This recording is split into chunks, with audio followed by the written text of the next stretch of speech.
After Skybound, when I got to the end of the tour, I'm guessing it's about some 5 years ago now, I kind of realised that I'd just burnt out. I'd kind of got to a point where I'd run out of creative energy to be able to conceive the idea of just going back into a studio or just trying to write again. And I think because I'd spent such a long time in my 20s trying to get somewhere with music. I only got signed when I was 30, so which is quite late in many ways. And then I did a deal with Sony, and then I did this second deal with Skybound with EMI later on. By the time I got to the end of that tour, I was just very much needing a break. So I then decided to go to India, really only for a maximum of 3 months, but ended up staying there for 6 months. And actually, when I arrived in India, I wasn't even really sure whether I wanted to do music anymore. I didn't play the guitar for the first 3 months, and then after a while, it was actually when I got a motorbike and went travelling across the Himalayas. It changed my experience of playing the guitar, and it was kind of enthusing me to play the guitar again, because I'd be in situations where, I eventually managed to get hold of a Spanish guitar, and I strapped it to the back of the bike. And I just found myself playing the guitar again around campfires, and at the end of the day when we got off these very long motorbike journeys and you're covered in dust. Yeah, and then started playing again, and then I really essentially wrote a lot of the bare bones of the Uncarved Block during that period, and I rented a house in the foothills of the Himalayas and just spent a lot of time reading and playing around on the guitar. And there's a lot of music that I did make then that didn't make it onto this record, because when I eventually did make the Uncarved Block Part 1, it was kind of a mixture of a few different things after that period of being in India. Because when I was in India, when I came back, I then started to make this acoustic record. I moved to a place called Devon, which is in the south of England, and originally it had lots of percussion on it, so it was like a Spanish guitar influenced and lots of percussion. And I did that for about 6 months. I did a lot of work and felt it just hadn't worked. So at the end of that, I was fine with that, and then I had an opportunity to go to Los Angeles. Yeah, I was there and set up this studio, and then started making what was essentially a band record, using a lot of this material that I'd written in India and in Devon. And then I spent a whole year making this record, working really, really hard, and got to the end of it and realised once again that it wasn't right. So I've been on a very long, arduous, creative journey, which I've never ever had this experience before, of making things and then not feeling it's worked, and then making another thing and not feeling it's worked. So by the time I got back to London, kind of exhausted, I then made this one, which is essentially what I started off with in India, but there's a mixture of a few old songs in there, but it's mostly new stuff. And I realised that I think what happened whilst trying to make a record with percussion, and then making another big record with lots of strings and orchestration in Los Angeles, I kind of realised that the only thing that I could do after these two things hadn't worked was to come back and just not work with anyone. So I just did the whole thing on my own, on a guitar and a piano. So it was kind of almost quite revealing in a way, what it showed to me, which was that I went through this crazy experience, and I just eventually came full circle back to the very thing that I started off with. So there's probably many lessons for me to learn in that. No, there's no need for maps. After making Uncarved Block Part 1, in fact during the making of the Uncarved Block 1, me and my wife separated, which was a relationship of 11 years. So after making that record, it was a very, very painful time for me, and a very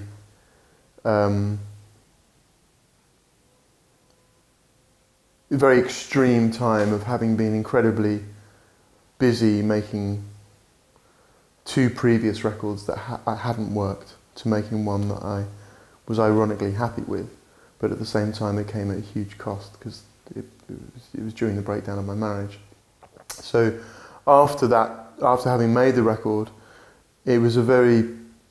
strange thing because I went straight onto tour, but I was almost like a ghost, you know. And suddenly all of these songs that I'd written were like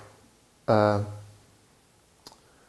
of ghosts hanging around me, you know, that the language of the songs changed, and I almost started to understand a lot more about what the songs were about, because when I wrote a lot of these songs I didn't really understand what they're about, and I think as a songwriter you don't always understand what you're writing. The album being called The Uncarved Block, the Uncarved Block is a Taoist philosophy based on the idea that you start off your life as an analogy for life. You know, you start off your life as a uncarved piece of wood or stone, and then essentially as you go through life, society chips away at you, and you lose this beautiful innocence and simplicity, and you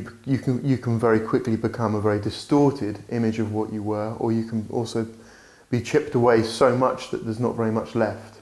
And I think a lot of people feel like that in life, whereby whether it's through their job that they've been stuck in for 20 years, whether it's in a relationship that they're unhappy in, whether it's in the fact that they feel they have so much potential that they haven't accessed, or perhaps that they haven't laughed enough in their life. So by calling the record The Uncarved Block, even though I wasn't thinking of it in those terms at the time, by the very nature of just finishing the record and everything falling apart in my life, it became a very strong, you know, an analogy for what was happening to me. And somehow I came back to this point where I was in the front room of the house that I lived in when I was in my early 20s, making a record on my own without, you know, my relationship with my wife had broken down. Very isolated, but it also demonstrated that everything was essentially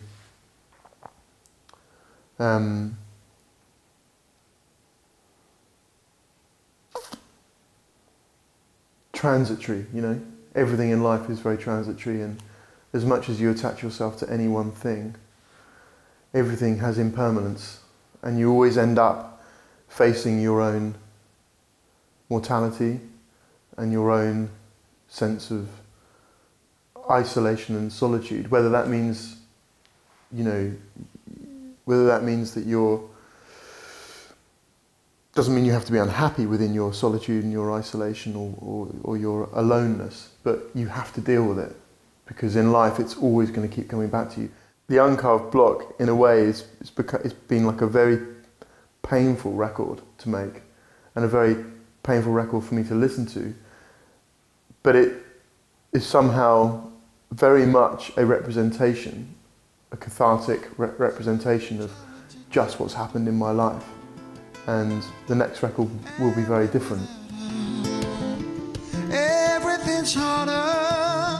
To be able to say what I'm going to do next is quite difficult, actually, because I never know exactly. I mean, what I do know at the moment is I'm setting things up for next year, which is connected to this record because it hasn't actually been released yet. So it's the process of releasing this record and also me making the second half of this record. So I will be making a second half of it, and that for me at the moment is a process of returning to the electric guitar. It's about getting more experimental with the way that I use the guitar, getting more connected to my roots in I don't want to say rock music because rock music sounds like a weird thing. Stepping away from this very limited area that you get caught up in when you play an acoustic guitar, which is you suddenly become a singer-songwriter, of which there's millions of them. And then one of the reasons why I made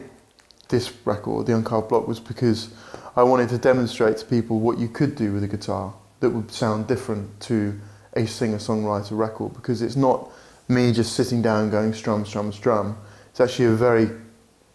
difficult record to make because it's all in guitar tunings. The thing I'm developing at the moment more is working with the electric guitar, more noise, more perhaps aggression in the music, where it's got a bit more emotion because you can use a lot of the pedals to create emotion, distortions and large spacious reverb delay sounds, and I'm using a harmonizer pedal on my vocals which is connected to my guitar, so if I play a chord on the guitar I can harmonize my vocals with the guitar chord. And all these things are sort of where I'm interested in going now, taking a very definitive move out of an area I've been in and progressing. I'm sort of quite interested in that idea at the moment of like getting more involved in sound and atmosphere and using lyrics to be like a sort of like a colour on top. Whereas before, most of my music has been very led by the story and the lyrical